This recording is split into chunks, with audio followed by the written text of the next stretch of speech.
What if George Washington had woken up one day and said, "Fuck this rebellion, I'd rather have tea with the British"? Just imagine, no more heroic speeches, no more declarations of independence, just a quiet life under a red flag with a cross and a crown. It seems absurd, but think about it. If the American Revolution had never happened, would we be sitting around eating burgers and Coke right now? Or would we be drinking tea at 5 o'clock and complaining about the rain, calling it bloody weather? This thought is like a spoonful of sugar in the bitter coffee of history. A little sweet, a little strange, but it definitely makes you think.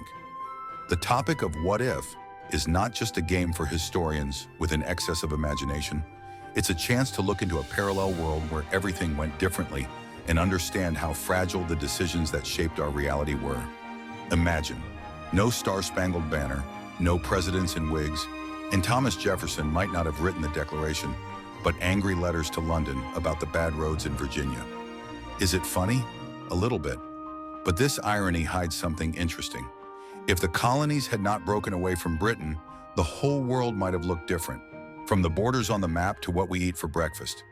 Why is this worth your attention? Because what follows is a story you won't be able to put down. We will walk along the alternative paths of the 18th century, look into the fates of people and countries, and maybe even laugh at how Ben Franklin could have made up his jokes not for Americans, but for a certain lord in London. So pour yourself a cup of coffee or tea, if you're in the mood for a British wibble, and let's imagine together what would have happened if the American Revolution had remained just a dream of a few rebels.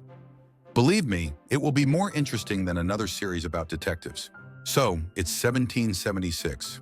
Instead of signing the Declaration of Independence, the American colonists decide, come on, let's make a deal with the British. George III, sitting in London, rubs his hands together. No more wars, no more spending on soldiers, just peaceful rule over overseas lands. But for how long? Let's see how this alternative history would have unfolded, where the colonies remain part of the British Empire. The first thing that catches your eye, no United States. North America is a vast territory under London's control, from the cold forests of Canada to the sunny plantations of Virginia. The British Parliament, of course, is not sitting idle. Instead of tea taxes, which irritated the colonists so much, they introduced something more cunning, say, a colonial protection fee. The colonists grumble, but pay because the alternative is French or Spanish troops, who are already looking at these lands from over the horizon. George Washington, by the way, does not become the father of the nation, but remains a respectable planter who sometimes complains about London bureaucrats over a glass of wine.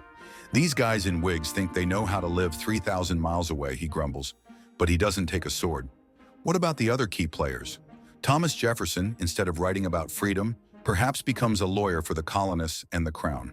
His sharp tongue finds its application in the courts, where he sarcastically analyzes another decree on the proper cultivation of tobacco.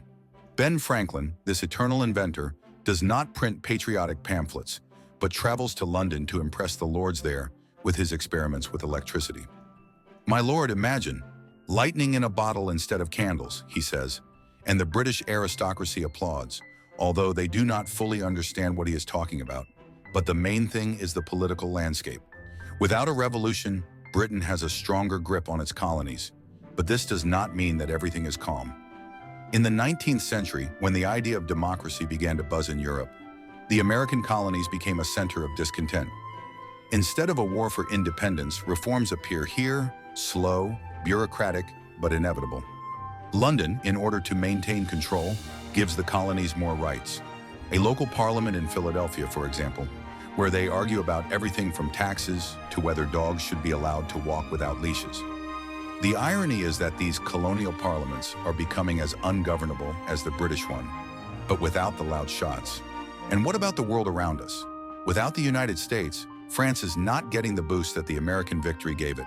The revolution in France may be postponed or even take place in a different way. Less bloody, but also less radical. Louis XVI, by the way, could have avoided the guillotine if he had not spent money to support the American rebels. Spain, sensing the weakness of France, is holding on to its colonies in Latin America. And Russia? Oh, it is happily advancing to the west of America because there is no young American state to stop its ambitions in Oregon or California. Just imagine, Alaska smoothly turning into Russian-British America. It sounds like a joke, but why not? Technology and culture are also going the other way.